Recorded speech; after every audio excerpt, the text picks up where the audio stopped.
Okay, so we're live. This is the real live Facebook people. I always like to how they do that funny social media thing where they talk about, not like I'm an influencer or whatever, but they're like, oh yeah, as they're drinking their Starbucks, waiting for all the people to show up, and then there's like two people that come on. Okay. Two lucky people. Yeah, right. Can on your screen, do you see viewers or can you see comments? Um, Show you viewers or comments? no. Okay. Let's see. Which? So on the very right, there's comments, banners, brand, private chat. And so I will usually kind of keep the comment section open. So if I see somebody asking a question. Okay, so let's start. We have one viewer. Hey. Welcome to my Facebook Live. Today, we're going to talk about one of our home buyers' home ownership journey and how she never gave up. We're going to tell you about opportunities in the current market and also interview Rebekah and let her share with you her amazing home ownership journey. My name is Teresa Tims, president of TDR Mortgage. I've been originating home loans since 1998. I think that there are people right now that want to buy, but they're generally afraid. Is it the right time to buy? And in some cases, no. In some cases, yes. I'm actually going to be selling a property and buying something by the end of the year. so, and I think most seasoned investors will tell you that there's always a good time to buy. It just depends on the terms. So, right now, one of my favorite loans to do, given that rates are so high right now, and people come out and say, well, gosh, the rates aren't high. Back in my day, they were 14%. Yeah, but houses were like $20,000 or whatever. So the difference, that the impact that the increase in interest rates have made on home buyers in large have taken a deep breath and a pause to assess whether or not now is a good time. What I like to do is share tips and tricks for buyers that they can apply during any market to prepare themselves for home ownership. Today, I'm going to welcome my guest, Rebekah Stepner.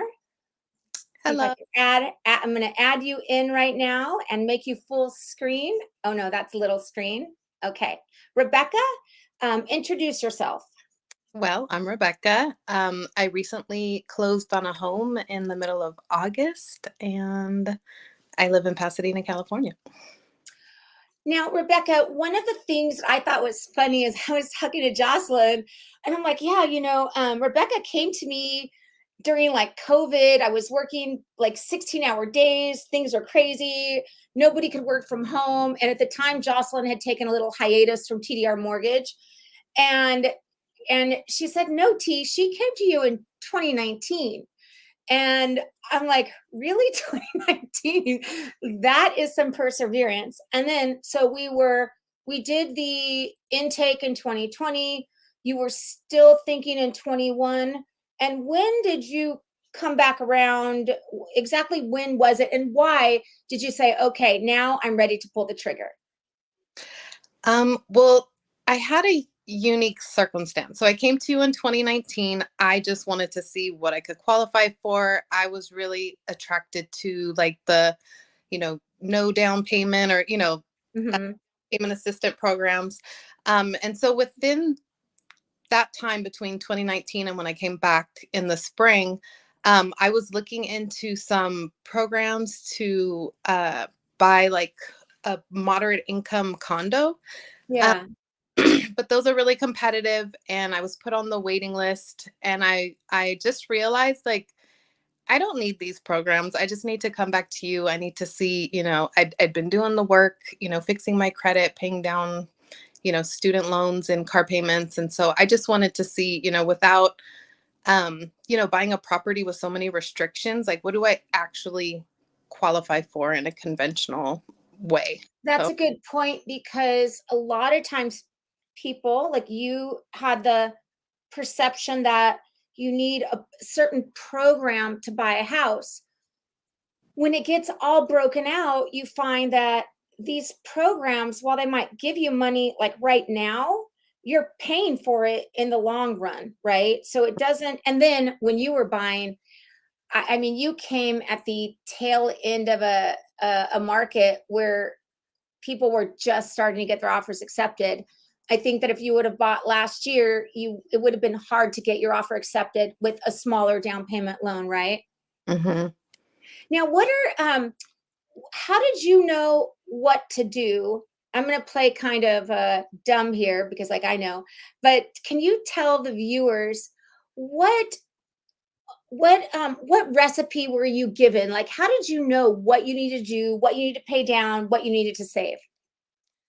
Um, so when I came to you back in 2019, I had like 20 plus thousand in student loans, and I had a car payment that was about a little under $400. So I think at some point you had explained that, a payment of about 400 was like $100,000 worth of qualifying. And so, Mhm. um, so yeah, I just worked really hard to get that out of the way. I just, Now, that, one thing that was unique about your purchase is you bought with your husband someone that is a recent immigrant. And I can't think of like a better feel good story that you immigrate to the United States and then become a homeowner in such a short time. Can you tell me a little bit more about that? yeah. So my husband came in 2016, I believe. And it's funny, so he came in with no debt, and when he got here, I was like, "Look, like you just married a broke woman." I might look like I have things, but that I remember the first like couple months he would be like, "I don't know how Americans sleep with all this debt." And so, he was just really wise, like, if we're putting like $20 away, just put it away.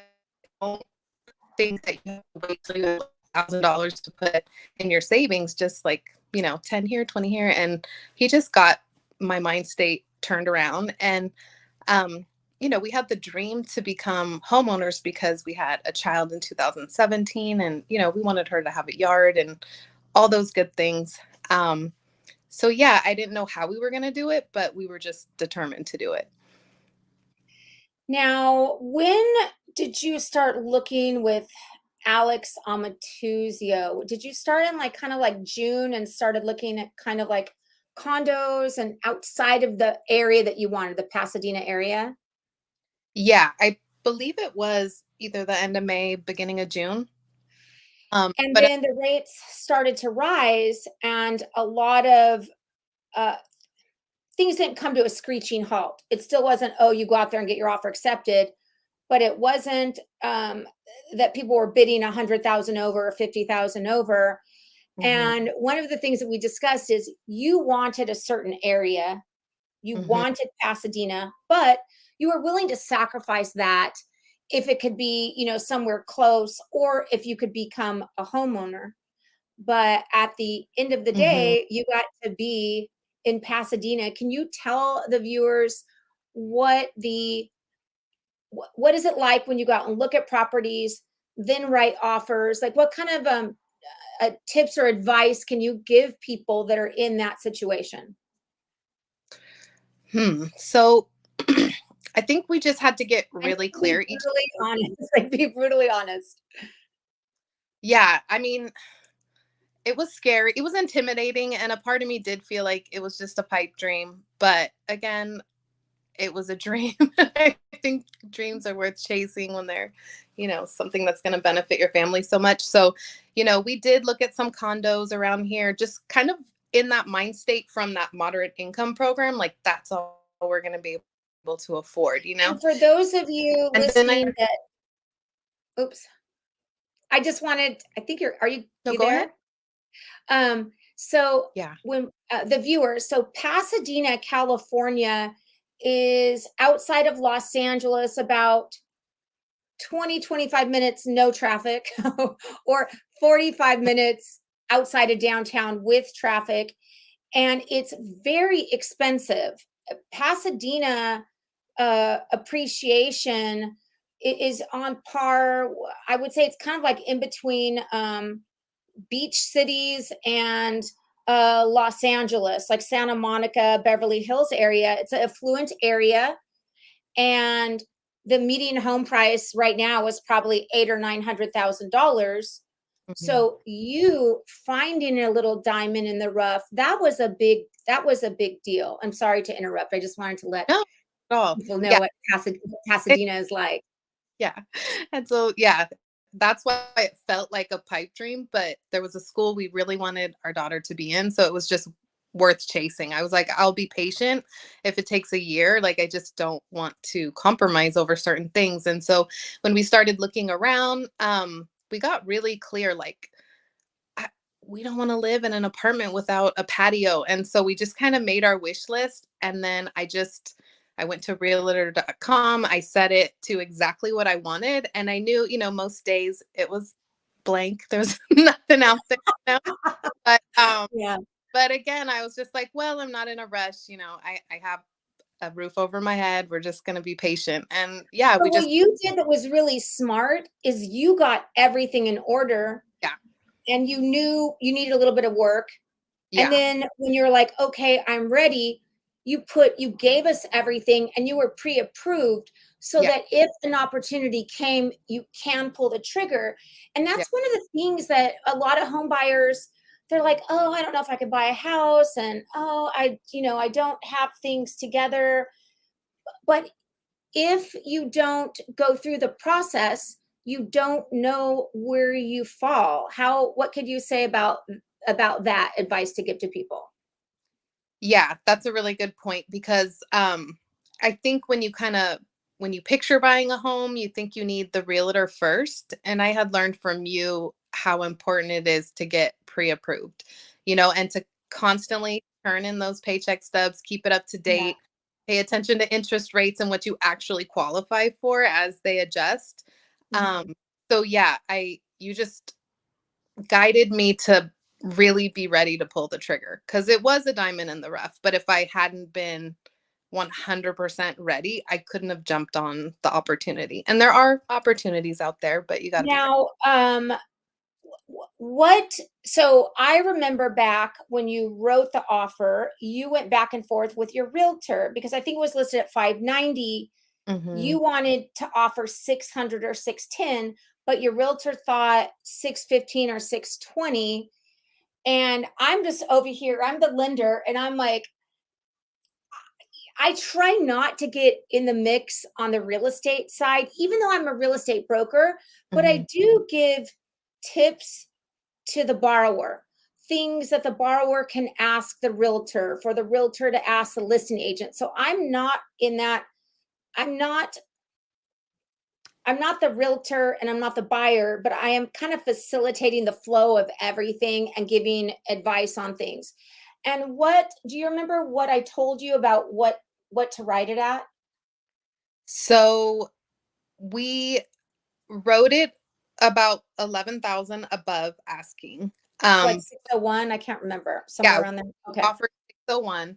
And a big thing was understanding that, if it's going to appraise for 600 and then I wrote an offer for 640, like I'm coming up with that Yeah. 40,000. So I had to just be realistic and just write the offer with something that I could honestly follow through with. And one of the things that I feel, so I one thing I'm preaching right now is do FHA, because with home values falling flat and declining in some areas, you can't refinance in the future unless you have significant equity. So I'm always pushing the FHA loan.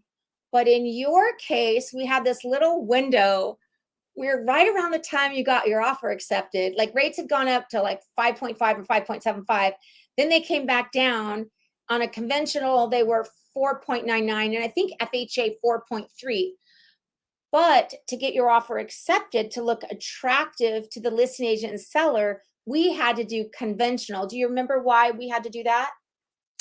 I believe it had to do with the inspections that FHA would do. So this was a fixer-upper, and I Mhm. think if there would have been a laundry list of things that the seller would have had to have done to get qualified. Am I right on that? No, you're exactly right. The conventional loan is not as strict as FHA. FHA, I'm going to say, protects the borrower more in that they, let's say you're a borrower and you wanted to FHA on this loan.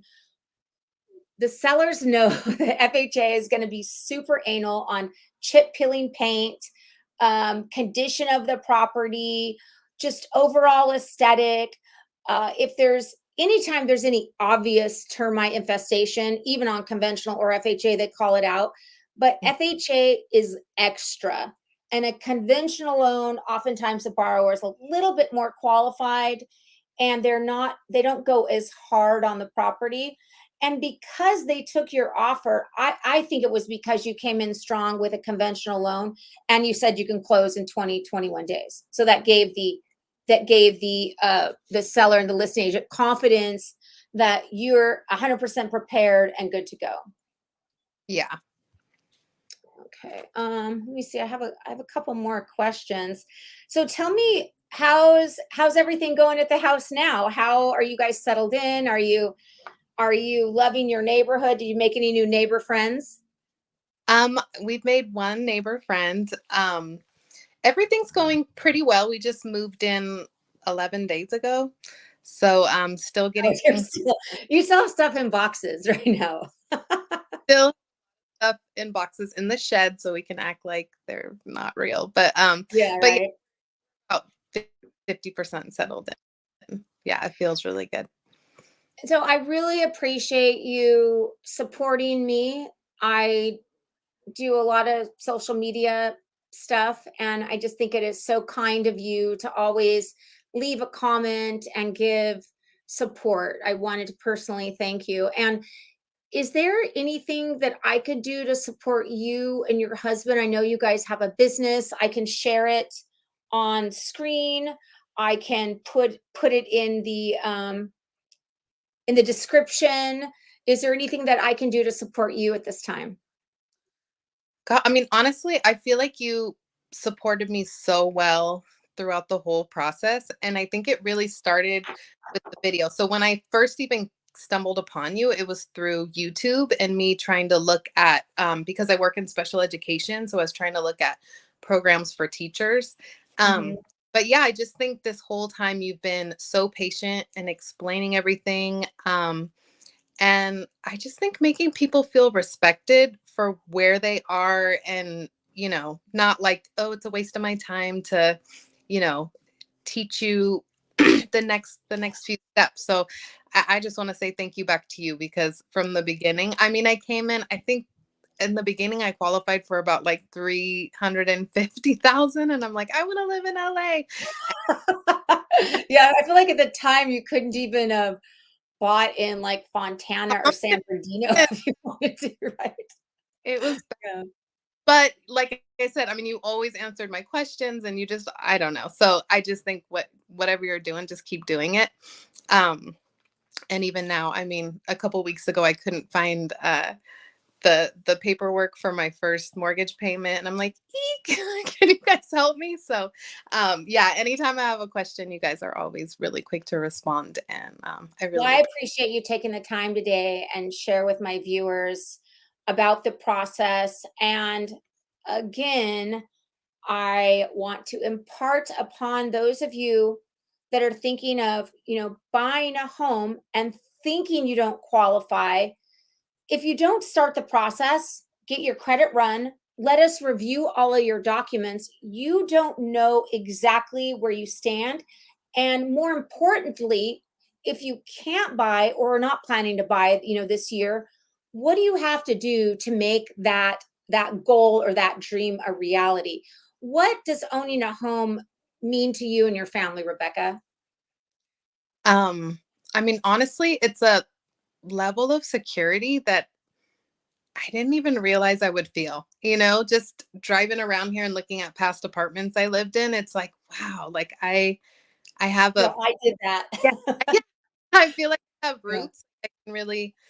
I can breathe, I can settle into this space in a way that I couldn't before because I had a place I loved and a little old landlady and she sold the place and I had to get out. And so ever since then I just knew like I need to be a homeowner because I can't have my home ripped out from under me like that again. What I liked about what you did too is that, you started the process in 19, and then in 22, you didn't give up and say, well, I don't want to buy at the top of the market, or I don't want to this, or I'm going to wait.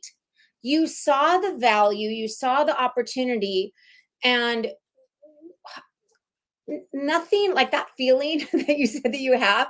There's very few feelings in life that are like that. And even though like people in 17 or 18 saw this huge increase of equity, it doesn't matter that you're not going to grow 25 or 50% equity in 2 or 3 years.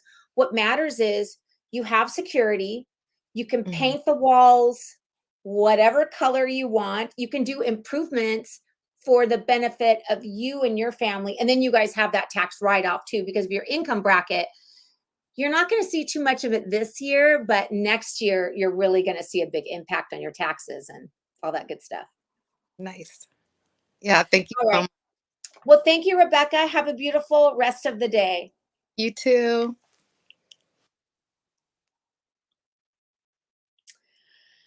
All right. What a beautiful story. This is a beautiful story. I loved working with Rebekah. Reverse review. Wow. We asked for stuff, she got it. That makes our job so easy. And she was always very, very kind, which I'm very attracted to kind people. If you or someone you know and love is looking to be a homeowner soon, please pass along my information. I would love to help you, your family, your friends. Have a beautiful day. How do I stop this in broadcast?